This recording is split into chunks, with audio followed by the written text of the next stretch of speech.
അജിത്, ഈ സ്ഥലം സന്ദർശിച്ച ശേഷം ഒരു പ്രതികരണത്തിന് സാധ്യതയുണ്ടോ? ഇവിടെ വെച്ച് മുഖ്യമന്ത്രിയുടെ പ്രതികരണം ഉണ്ടാവില്ല. കലക്ടറേറ്റിലെ അവലോകന യോഗത്തിന് ശേഷമാണ് മുഖ്യമന്ത്രിയുടെ പ്രതികരണം ഉണ്ടാവുക. ഈ മുഖ്യമന്ത്രി ഇവിടെ വെച്ച് മാധ്യമങ്ങളോട് സംസാരിക്കില്ല എന്ന് മന്ത്രിമാർ നേരത്തെ അറിയിച്ചിട്ടുണ്ട്. ഇനി പ്രതികരണം ഉണ്ടാവുക ഈ കളക്ടറേറ്റിലെ യോഗത്തിന് ശേഷമാണ് ഉണ്ടാവുക.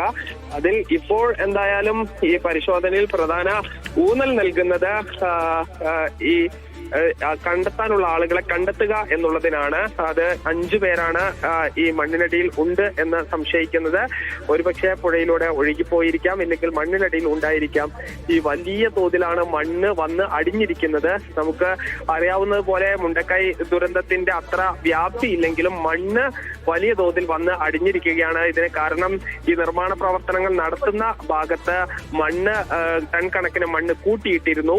ആ മണ്ണാണ് ഇങ്ങോട്ട് ഒഴുകി വന്നത്. അതുകൊണ്ട് ഈ തിരച്ചിൽ നടക്കുന്നുണ്ടെങ്കിൽ കൂടി അത് ഈ ആളുകളെ കണ്ടെത്തുക എന്നതിലേക്ക് ഇതുവരെ പോകാൻ കഴിഞ്ഞിട്ടില്ല. പശ്ചാത്തലത്തിൽ കൂടുതൽ സജ്ജീകരണങ്ങൾ വേണ്ടിവരും. അതിന് ഇനി എന്തൊക്കെ സംവിധാനങ്ങൾ ഉപയോഗിക്കണം എന്നുള്ളത് ഫയർഫോഴ്സിന്റെയും പോലീസിന്റെയും NDRFന്റെയും ഈ സംഘങ്ങളുമായി മുഖ്യമന്ത്രിയുടെ ആശയവിനിമയത്തിലാണ് വരിക. അതിന് ഉള്ള ഒരു അവലോകന യോഗത്തിൽ അത്തരം കാര്യങ്ങൾ കൂടി ചർച്ചയാകുമെന്നാണ് മനസ്സിലാക്കുന്നത്.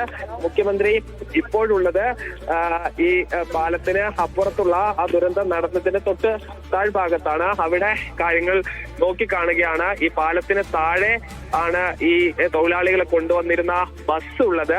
ആ ബസ് നിർത്തിയിട്ട ബസ് ഈ ശക്തമായ മണ്ണിന്റെ തള്ളിച്ചയിൽ താഴേക്ക് പോവുകയും അവിടെ നിന്ന് മാറ്റാൻ കഴിഞ്ഞിട്ടില്ല, എപ്പോഴും അവിടെ കിടക്കുകയാണ്. അതോടൊപ്പം തന്നെ ഈ കമ്പനിയുടെ നിർമ്മാണ കമ്പനിയുടെ ക്രൈനും അവരുടെ ചില സാമഗ്രികളും എല്ലാം തന്നെ പുഴയിലും അതോടൊപ്പം തന്നെ ഈ മണ്ണിലേക്കും പൂഴ്ന്നു പോയിട്ടുണ്ട്. ഇക്കാര്യങ്ങളെല്ലാം തന്നെ മുഖ്യമന്ത്രി വിശദമായി പരിശോധിക്കുകയാണ്. അതോടൊപ്പം തന്നെ ഏറ്റവും പ്രധാനപ്പെട്ട കാര്യം, ഇതൊരു മനുഷ്യനിർമ്മിത ദുരന്തമാണ് എന്നുള്ളതാണ് ഈ മന്ത്രിമാർ ഉൾപ്പെടെ പറഞ്ഞിരുന്നത്. അതുകൊണ്ട് ഈ നിർമ്മാണവുമായി ബന്ധപ്പെട്ട കാര്യങ്ങളിൽ ഇനി എന്തെല്ലാം സുരക്ഷാ സംവിധാനങ്ങൾ ഏർപ്പെടുത്തണം, അതോ ഈ സംസ്ഥാന സർക്കാരിന്റെ ഒരു പ്രധാന പദ്ധതി കൂടിയാണ്. അതിൽ ഇനി എന്തെങ്കിലും പുനരാലോചനയിലേക്ക് പോകുമോ, അതോ ഈ പാരിസ്ഥിതികാഘാത പഠനം ഉൾപ്പെടെ വേണം എന്ന് അദ്ദേഹം പ്രതിപക്ഷ നേതാവായ സമയത്ത് ശക്തമായി ആവശ്യപ്പെട്ടിരുന്നു. സുപ്രീം കോടതിയാണ് 25 മാനദണ്ഡങ്ങളുടെ അടിസ്ഥാനത്തിൽ ഈ നിർമ്മാണ പ്രവർത്തനങ്ങൾക്ക് അനുമതി നൽകിയിട്ടുള്ളത്.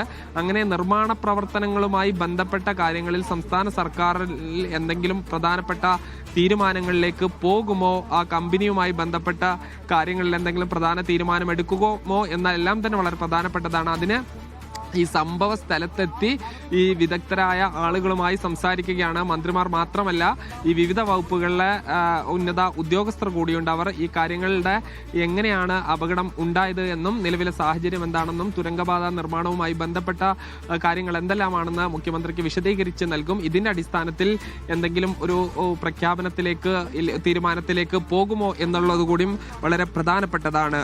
അനീഷ.